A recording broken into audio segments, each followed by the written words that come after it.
when I read the screenplay, I thought this is a movie I'd want to go see. And I always try to look at whatever project I decide to do is, do I like the overall whole, not just the character I get to play, but would I want to see this movie? Do I want to be a part of this whole project? And I did, and then I looked at the character Deb, and I saw a character I could really sink my teeth into.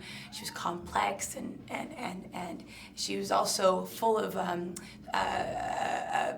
what's the word I'm looking for?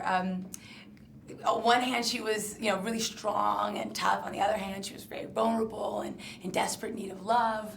And playing both of those elements, I found to be a challenge in a good way. Now, you met with a real DA agent, correct? Yes. What did you learn, and how did that affect your performance? I always find that for me, it's really important to find a real person who does the job of the character you're playing, because like all of us, our jobs really, they become 80% of our life, and then it filters into the way we are as a person and our personal relationships. So I found this woman, Brenda, or they helped me find her, and she was a retired DEA agent, and I learned so much from her, the way that she would think about cases, how she was involved in it. She was so courageous, and yet she also was a woman, and she used her femininity to help bring down many a drug lord. And it was interesting to hear her talk. She had a very really soothing, kind of soft-spoken way about her, and she had a nickname I can't remember, but I think it was like Sugarfoot or something. And I thought, that's brilliant. She was actually a very a big asset for the DEA office that she worked out of, because they never saw her coming. They didn't think Sugarfoot was going to take them down, So it was very helpful. And does something like Sugarfoot, does she have? Does she use guns? Does she fight? I mean. Oh yeah, she did it all. This woman was, she does everything the men do. And I think that was what was important to me, is that, listen, you can be a really strong woman, but you don't have to pretend to be a man. I never can be a man. I'm not a man. But I can be as tough as I want to be or can be, and you have to use other things that you have that men don't have. No, but Denzel says you're a pretty tough lady yourself. That's what I hear people say.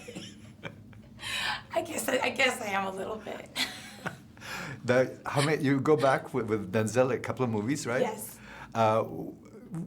What's he like to work with? Incredible. For me, he was my greatest teacher. I mean, he doesn't know it, but he's been my mentor my whole career.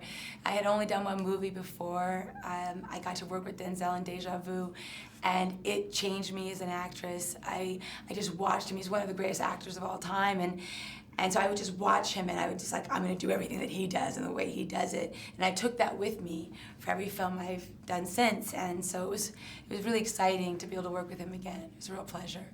Now, your character is kind of borderline, is she not? Borderline crazy? Well, borderline between good and not so good. Yeah, I know. She's a human being, She's flawed.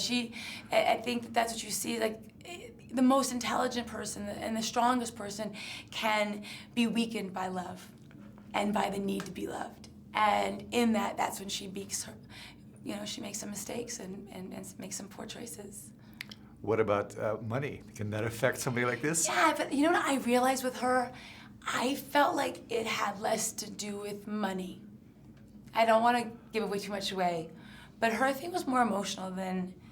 That's how I took it, and that's what I thought was important, is that I didn't want to create this cold, cruel, calculating woman. I wanted for the audience to at least be able to sympathize with her when she makes the mistakes that she does.